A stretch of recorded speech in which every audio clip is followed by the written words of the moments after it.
Okay, so as you can see, we have a couple chairs because we're going to start with our last panel, and we're going to talk about Muslim excellence in tech. So we have Chris, founder of LaunchGood. We also mentioned Chris earlier today. So he's actually raised over 650 million of campaigns worldwide, and he's deeply committed in empowering the Muslim community. Joining him in this discussion, we have Meryem, Ahmed, and together they will share insights in making a global impact. You guys ready? Yeah. Woo! Okay, thank you so much. Oi, this is bad, bro, is it? Was that good for my East Londoners? I don't know. All right, come on up, guys. We got Meryem Chin, Ahmed Reza, and Mohamed Moussa. Please have a seat, everybody. Assalamu alaikum. Assalamu alaikum, everyone. All right. Assalamu alaikum wa rahmatullahi wa barakatuh. I got way too much credit before from our friend Zahid, alhamdulillah, but I'm really glad we're here, and I'm really honored and humbled that the Bay Area accepted us to come and do this. And I'm really excited about this last panel because we have in front of us three people who have really built successful companies that are helping the world and helping the ummah. And so we're going to dive in and hear from them. And I just want to start off with a quick story. So yesterday, one of the brothers here, actually from the UK, Abdurrahman Abbas, I don't know if he's in the room. Pillars app, Abdurrahman. No? Okay, we got one round of applause. He organized a brunch, and we had some delicious halal burgers yesterday. Now, it's interesting. I became Muslim 23 years ago. And when I became Muslim, I couldn't find a single decent halal burger anywhere. And if someone offered me one, it would usually be like a kafta burger and not very appetizing. But today, fast forward 23 years, halal burgers are a thing. I mean, I don't know where it is where everyone else is in Michigan. Halal burgers win awards. They're incredible. Yeah, go blue. So, what is the story there? I think when we as Muslims make products that people want at the quality that they expect with our values, they can really catch fire. And so that's what we have in front of us, three people that are doing just that. Sister Meryem Chin from Singapore, Brother Ahmed Reza, who's local here, and Mohamed Moussa from Toronto. Let's give them a round of applause. Now we'll start with Meryem. Meryem, in a few minutes, could you just kind of summarize what your story is? And I want to challenge you to start from your childhood. Oh, wow. Okay, so my childhood, I was actually raised a Roman Catholic. And I think you guys know that Roman Catholics are not so far off from Muslims, right? So basically They probably don't know that, actually. Okay, so sorry. Be honest. So, I mean, basically I was brought up, to go to Sunday school, and then they would teach us about the prophets, but of course they don't call them the prophets. They would just call them the names. And my Sundays were filled with, like, stories and Bible reading sessions. So when it came to, when I was 17, 18, of course, the period where we would just start questioning everything.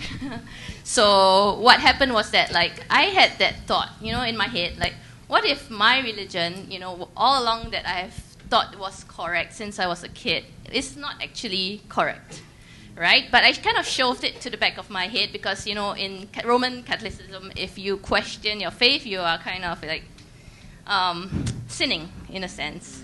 So what I did was, like, I continued on with my schools and, like, my church classes. And then after that, like, I happened to meet my husband, who wasn't my husband at that time, my friend. Raise your hand, Mustafa. Red shirt, yeah! Yeah, and that was actually the first time that I got into contact with a Muslim, which was actually pretty interesting because in Singapore, 15% of the population is Muslim, but because of my upbringing and the school that I went to, I had no interaction of any sort with Muslims. So after I got to know about, how similar actually Islam is to Roman Catholicism, that actually made me start to rediscover my own faith in my my Bible. I started reading the Bible again, and then after that, like bit by bit, I started realizing that whatever that I had learned while in Sunday school, like about Jesus not saying that, you know, he is the Son of God and stuff like that, it all came like slowly to me, and then it kind of reinforced my my belief that, you know, maybe what I have been learning in school was kind of, I have to re-question it. So I went to the priests and I went to the nuns and I started asking them questions. But of course I couldn't get, you know, the proper answer that I wanted, because they would say like, don't question, just, you know, have faith. And so that was actually when I decided to take things to my own hand. I started researching by myself. I started reading the books, and I had a blog that actually I wrote down every single thing that I read about and what I thought about it, you know. And bit by bit, like, as I came to the conclusion that actually Islam was something that was more right for me, I actually consulted with my friend. She was my university friend, actually. So one day I just sent her a Facebook message. I said, hey, what is it like being a Muslim? Wow. I mean, if you got this message from a friend who wasn't a Muslim, how would you actually respond to her, right? So this friend of mine, she actually met up with me, and she brought me to a mosque in the city. And that was the first time that I actually saw a Muslim woman praying there. And I noticed that because she did the sujood, and it was very similar to what I had experienced in church during the Good Fridays, where the priest is the only one, he would prostrate on the ground. And to us in Roman Catholicism, that was actually the peak of worship. And to know that for Muslims who do this every day, you know, 5 times a day, that was actually what touched me and what actually made me want to convert at that point of time. Yeah. So, I mean, that was my childhood. That's amazing. And I know I feel bad because we're running fast on time, but in like maybe 30 seconds, how did they go from that to Takva? Yeah, so because of that, and because I had this blog, right, so I started to realize that a lot of Muslim converts like me had faced the same challenges that I was facing while trying to be connected back to my faith. So, long story short, because we're running short of time, so because of that, I decided to actually make use of what I had learned in school, which was my industrial design and how to create solutions to problems, and design products that actually were innovative and also met the challenges and needs of the Muslims in the world today. And do you have an example of this product or any of your products? Yes, actually I'm wearing one right now. It's actually our latest product. This is the Qibla watch. So basically what we want to do is a Muslim smartwatch, something that Apple cannot do. So what it does is that at one glance you're able to see like the time to the next prayer with a very clean UI. And if you swipe to the next page, sorry. I don't know what it's called, screen, yeah. Then you can be able to direct yourself to the Qibla. Yeah. So, I mean, this kind of like little innovations here and there, we are trying to make Muslims' lives easier through our products. Let's give her a round of applause. All right, Ahmed, I'm going to give you 2 minutes and 46 seconds to share your story. Assalamu alaikum. I am a Bangladeshi immigrant. When I was in Bangladesh, I was actually a TV star, and I used to took singing lessons for many years. And after immigrating to the U.S., it was really crazy because nobody knew me over here, and I was on the streets in New York City. You know, in Bangladesh, I had a very privileged life. Over here, I had the very opposite. I grew up in the hood in Jamaica, Queens, close to where 50 Cent is, so I can probably quote more rap verses than most of the young folks, and I love embarrassing young Muslims. We didn't get any of this intro when we prepared for this session. I love it. So, alhamdulillah, from there I got very lucky. The after party is going to be lit. Go ahead. All I need is one mic. Yeah, you got another minute. Don't worry, I'm giving you another minute back. So, alhamdulillah, I actually learned about Islam like here in America, because in Bangladesh we took it for granted. And I remember my mom actually kicked me out of the house for growing a beard. She was like, "You're becoming a terrorist." And it's really unfortunate because we have this kind of stigma even among Muslim countries, right? One of my employees, after I bought a company, came to me and said, "You look pretty smart. How are you religious?" Wow. Right? So it's a reality. But I learned about Islam in America, and it was from a Jewish teacher who asked, I was in class, and he said, there's a guy in the desert, and he says, I'm the messenger of God. You see guys in the subway every day saying that.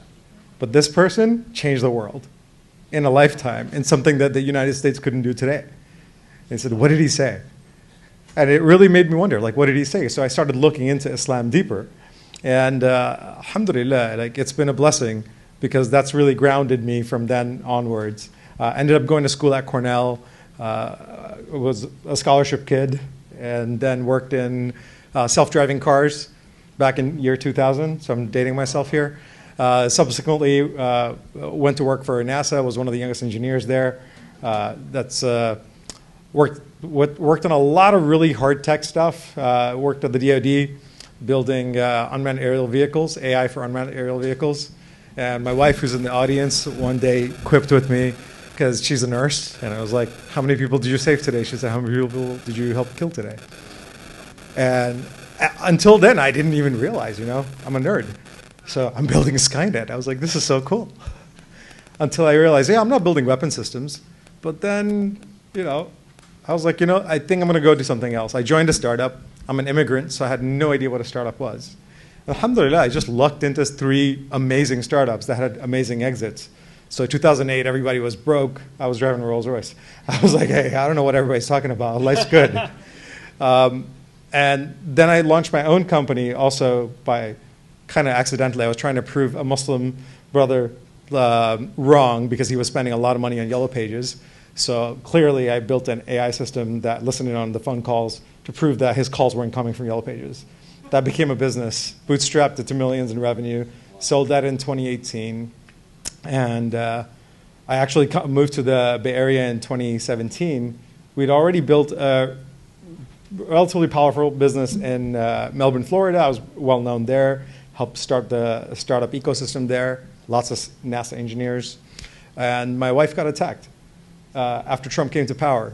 And it's funny, because we knew we're friends with the strategist for Trump. We're in Florida, guys, right?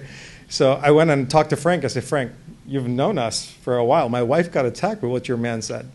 This isn't a joke, right? And then after the 3rd attack happened, I just up and left. And the Bay Area became a refuge for us, because this place, alhamdulillah, it's very safe to be Muslim or Muslimah. And yeah, sold a previous company, became an investor for a little while, and then went back to what I'm building now, which is Yobi, because AI had just gotten started. And in 2018, 2019, it sounded weird that I wasn't doing Bitcoin. No offense to the Bitcoin bros here. I know a lot of brothers here do Bitcoin. It's cool. But I really wanted to go into AI because I saw what was coming out, what was about to come out. And being here in Silicon Valley, knowing all the Muslim brothers who are into AI here, right? I knew that this isn't something I wanted to miss out. So got a little bit of a head start. We signed up 27,000 plus businesses to Yobi. What we initially called it just a unified communication platform, because people are scared of AI. But now we're rolling out AI agents. So I have an AI clone of me that talks to people. Wow. And the best was when I go for ATKF, 10 days, I leave my phone at home. Does his agent rap 50 cents as well? Probably could do better than me. Wow, okay, great. But the best was when one of the brothers in the ATKF is like, bro, I didn't think you were allowed to use a phone while you were in ATKF. Right? I just, and you're posting all the stuff about AI. So for those of you who have spoken to me online, that was not me. It's probably my AI. Wow. Sounds just like me. And I told him, bro, I didn't bring my phone. I'm in Ithaca. I'm not. He's like, no, I just talked to you. I was like, no, you didn't talk to me. And he's in AI too. So for those of you who know Ibrahim Al-Ariki here, he's a famous guy around here. Wow. That's where we're at today. And I think it's going to be a massive game changer. There are a lot of Muslims at the very forefront of it. And it's just amazing time to be alive, I think, with the realization that, hey, I can be openly Muslim and it's okay. Ahmed, that was amazing. Let's round of applause, Ahmed. All right. Mohamed Moussa, Tarteel, tell us your story. Assalamu alaikum wa rahmatullahi wa barakatuh. Alhamdulillah, I come from a background that's pretty different than a lot of the people we heard from today. I didn't really have to struggle when I was that young. My family was middle class, born and raised in Canada. Things were pretty decent. for my younger years and whatnot. And my journey kind of began with Tarteel and with a lot of things I want to talk about today. When I was going to university, I knew I kind of wanted to do engineering. I didn't know what kind, so I picked this program at the University of Waterloo that was like super broad.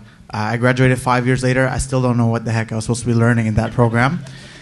But in my first semester, I started playing around with software, and I found, okay, I actually really like this. Why am I in this program? And I realized everything I need to become successful in this space, I can learn it online. And so I spent my full university degree just hustling the whole time, attending hackathons, learning all kinds of stuff, building all kinds of side projects all the time. One of those side projects started from a problem that I had, which also, again, like sounds very similar to a lot of the advice that's been given today. I had a problem, I wanted to solve it. So I said, okay, I come from an Arab background, but my Arabic is pretty weak and I'm hopelessly useless when it comes to using an Arabic keyboard. So every time I remember an ayah from the Quran, or I go to a khutbah, for example, and I hear something and I want to look it up later, like I cannot sit there and find it. And so I said I should just be able to recite the few words I remembered from the ayah, and it should appear for me, and done deal. And so I went and I built that, and people loved it, and they were like, oh, how can I get this? So then I built it as an app that other people could use, and so on and so forth. And I kept working on that on the side for a few years, kind of evangelizing what I was doing and meeting different people. At the same time, I had to kind of grow my technical career, so I went and did a bunch of internships. I ended up doing a few of them here in the Bay Area, 2 of those at Facebook. And then when I graduated, I went to work at Facebook full time. And that's where really 2 critical things happened for me in 2020. And it's not COVID. The first one is when I was at Facebook, I was very involved with trying to advocate for the cause of Muslims. We heard a lot of really great things about the role of ERGs, and mashallah, all those people who are in those groups and who are sitting there doing all that work, they're doing incredible work behind the scenes in those companies. But at the same time, for me, it was a very depressing experience. You would advocate all the time for things that seem very obvious, and people didn't want to listen to you. Like I distinctly remember I had an argument with someone in charge of policy about a post that I personally had reported that I'd seen on Facebook, where someone was saying, we need to bomb Islam and stuff the corpses with pork or something like that. And I reported this as hate speech because it's very obviously hate speech. And I had to sit there and justify in a long-winded argument publicly within the company about why this is hate speech and why this isn't somebody criticizing Islam. So I had that experience, and then in 2020, I don't know if any of you remember, but there was a big story that broke around how you had people in the BJP in India who were actually putting up violent and hateful speech against Muslims, which very obviously violated Facebook's policies. But because they actually, they want India as a market, they said, we're going to leave it up. This is the government of the time. They have a lot of power. We're just going to leave up this stuff. We're not going to take it down, even though it's policy violating. And then they never took it down until, I think it was the Wall Street Journal broke that story. All of a sudden it became a big deal. And then internally in the company, you had Muslims who were trying to be active and trying to push the company to address things like this. And you had VPs from the company coming and saying, oh, we took it down as soon as we knew about it, as soon as we could. And Facebook at that time was a pretty open company. You could see when it was reported, and you could see that it wasn't dealt with until long later. So you knew the VP straight up is lying to you in the company, and there's nothing you could really do about it. So at that time, I said, screw this company, screw this whole space where people are going to treat Muslims like this and do this. I'm not going to have any part of that. I'm not going to build for this company. So I started planning my exit at that point. And I quit Facebook in 2020, and I announced it publicly within the company with my badge post, and I linked to all these incidents. And I said, look, this company was already complicit with killing Muslims in Myanmar.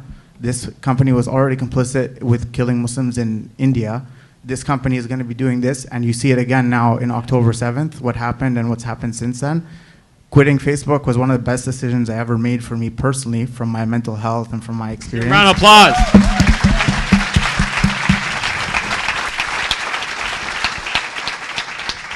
I know not everybody can do that. I'm not trying to guilt, all these great people that we saw who are doing so much amazing work. But for some people, that's the right decision. For me, that was the right decision at that time. And that's even before what we saw going on in Palestine now. So the other thing that happened at that time was I was working on what now is Tarteel on the side at that time, which if anybody doesn't know, Tarteel is an app that helps you memorize the Quran using artificial intelligence. And so it's the best tool for hifd outside of any time that you actually spend with a teacher. It's the best tool for actually memorizing and engaging with the Quran. So at that time, I was working with some other individuals. We were kind of a non-profit, volunteer, open source project, and we wanted to, benefit people how we could, and we were still all working at our big tech jobs and whatnot. And the progress was really slow. And we said, okay, how can we actually turn this into something that's going to change the world, that's going to actually benefit people and impact people seriously, not as like some little side project that our friends and 100 other people are using or whatever. And so we said, okay, let's figure out how to do that. So we explored a lot of different pathways. Do we make a non-profit? Do we make a for-profit, etc.? And we decided, hey, this is only going to change the world if we actually have the resources to invest in it. We found that a company was the best, vehicle to actually achieve that. And so we started working on Tarteel full time, and haven't looked back since, and inshallah never will. MashaAllah. And you said, you think you have a very different background. I think you may have a different background than the panelists, but raise your hand if Mohamed's journey of growing up middle class, pretty good family, education, corporate career resonates with you. That's the majority of the room here. So that's your great role model for us, Mohamed. Thank you so much. I want to take questions from the audience. We only have 10 minutes. I had all these questions prepared, but let's hear from the audience first. And if you guys don't have good questions, I got some for them. Any questions from the audience you're burning to ask one of or all of our panelists? Yes, in the back, white shirt. Yeah, just say it. Yeah, I'll repeat the question. Awesome. So my question is, while you're at Facebook, I think today they said that under the guise of terrorism, you can cooperate with the government, or the government can have access to all your data. As most companies today become data companies, how do you kind of draw the line to share oh no, our companies cannot share the data with governments or whatnot? For example, I have a company and I have users in over 75 countries, and I would like to, if possible, ban Israel, right? But how do I publicly justify that? And then also how do I justify that in front of investors? Sure. So I just want to say two things. First of all, I think this is one of the hardest parts about when you say the last piece of your question. How do I justify this to investors? The reality is, if you were sitting there, I'm sure if you had Rama and Ra'id sitting there, you don't have to justify it to them. And that's that goes to say we need to build the funding mechanisms, we need to build the accelerators, we need to build all the resources for the ecosystem. One of the biggest problems that we have with Tarteel right now in terms of building it is that, yeah, it's a tech startup and AI and whatever sounds amazing and everything, but actually most things we've had to do them from scratch, figure them out from scratch, figure out how to get Tarteel where it is now. And a lot of stuff is missing in the ecosystem. So there's amazing people in the community who are doing so much to lead it forward. You have events like this, Muslim Tech Fest. You have the work that Chris and LaunchGood are doing with Global Muslim Workation and that network. You have so many other people like Elif and things like this. People are starting to work on those problems, but we shouldn't be sitting here thinking about how do we justify things that are basic common sense to a Muslim, to investors. If you're sitting there asking yourself that, you already handicapped yourself. So I think that's the first thing. I don't know if anybody else. Just to add to that, so as Muslim technologists, I mean, this is kind of my regular line to most Muslim technologists, is oftentimes we underestimate our power. Oftentimes we underestimate how much influence we have. I bootstrapped my last company, right? Bootstrapped to millions in revenues with $0 in funding. So what's more important is to understand creating value. As opposed to just raising money, creating value. I love investors. I've been one myself. I invest. But really, investment is just that. You're taking somebody's money, you have to grow it. Right? What LaunchGood is doing, mashallah, is amazing. What Tarteel is doing is amazing. You're adding value, and you have to understand that business is business. Build a strong business. Build a powerful business. If you have to build a business to justify to investors, I need investors to justify themselves to me. Why the heck should I take your money? What's so special about your money? What does it come with? If it comes with strings, if it comes with a leash, don't take that money. Right? Tighten your belt strap a little bit more and don't take that money, and understand the importance of building powerful applications. Why is it that you can't speak freely today? Because Mark didn't sell. And what do? We sell out. Alhamdulillah, I sold my previous company, became rich, alhamdulillah. But what's that? So many rich Muslims out there. Tons of rich Muslims out there. And now today you can't say anything? How do you feel? You feel depressed? Me too. Because it's not enough to just be rich. It's important to understand power. Yeah. Alhamdulillah, we understand power. All right, let's take another question. I think I saw one over there. Yep, go ahead. It's not a question, but a comment. Like it's for the whole community. So, Brother Mohammed, like what he did, it requires lots of courage to be able to do something like this. Being able to take a stand, giving up your high-paying job. Now, if he's able to do it, he should know that the community has got his back. You know, like he's founder of Tarteel. Every one of us should download Tarteel and send it to their 10 more friends, right? So these are the things we need to do for people who are standing up. This will help a lot. Thank you. And become a paid premium member. I can say that because I am.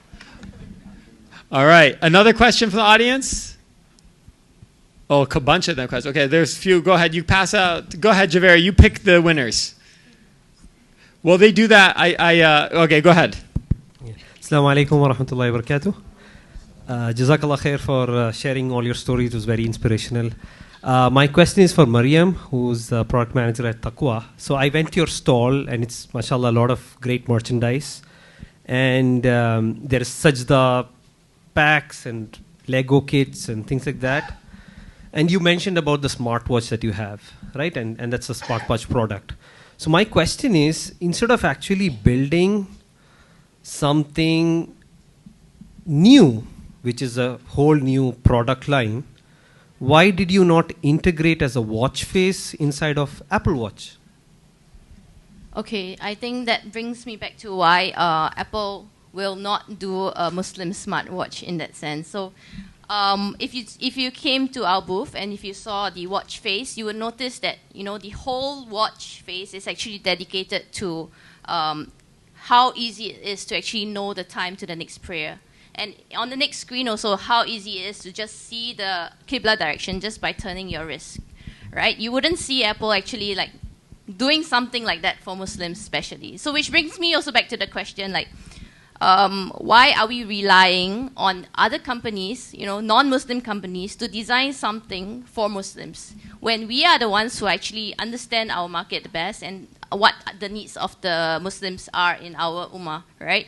So the use case is this, like, I know what I need. I know that I need something to help myself to go closer to Allah, in my daily life. So if I can design the best tool, the best toy, for example, for my kids, to learn about the deen, to learn about Islam, why not I take the step and do it myself? Yep. So that's my answer.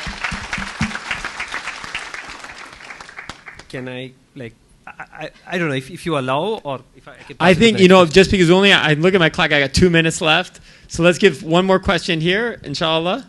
Go ahead, Javer, you pick one more. Sorry guys, sorry.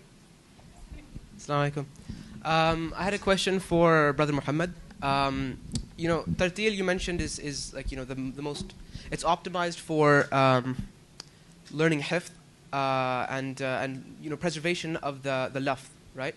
What I wanted to know is there, does Tarteel have any plans for like a technological intervention to facilitate preservation of the ma'na? So for example, an integration of sarf and nahu, so grammar and morphology, or not something that goes beyond a mere translation. Because as I'm a Islamic studies student for a few years now, and it's astounding to me that we don't have anything out there for learning sarf and nahu on the indigenous grounds of Islam, that is through the Quran. So just wanted to ask you about that. Makes sense. So I think there's a short answer and a long answer. The very short answer is it's not in our immediate roadmap. The long answer, which I think is much more important to understand, is Tarteel is not just building Tarteel, the app that you see today, and oh, it works now, you guys can subscribe and it's done. Story is done. Why do we build something like Tarteel? Why are people up here talking about the Islamic institutions that they're building? And I use the word institutions for a reason. Forget companies, forget anything else. For-profit, non-profit, these are all vehicles. But I want to use the word institutions here for a reason. When we talk about Islam, the heart of it is the Quran, the heart of it is the Sunnah. These are an instruction manual on how to live our lives. So the way that we see it at Tarteel is, if we want to really revive the Ummah and we want to move forward the state of Muslims, there's all kinds of little things we need to do. Like we just talked about from a technical perspective, build accelerators and build startups and build VCs and whatever. But fundamentally speaking, the Ummah comes from a love for Islam, a love for the Rasul Sallallahu Alaihi Wasallam, and understanding the role that the Quran, the message that it came with, and the role that it plays in our lives and whatnot. So anything we can do within Tarteel to further that mission, to connect people to Islam deeply, is what we're trying to do. When we look at like the state of Muslims, like you talk about this vast spread of Muslims, like right from the beginning, like Brother Ahmed was talking about with that teacher who mentioned like Rasul Sallallahu Alaihi Wasallam and his message.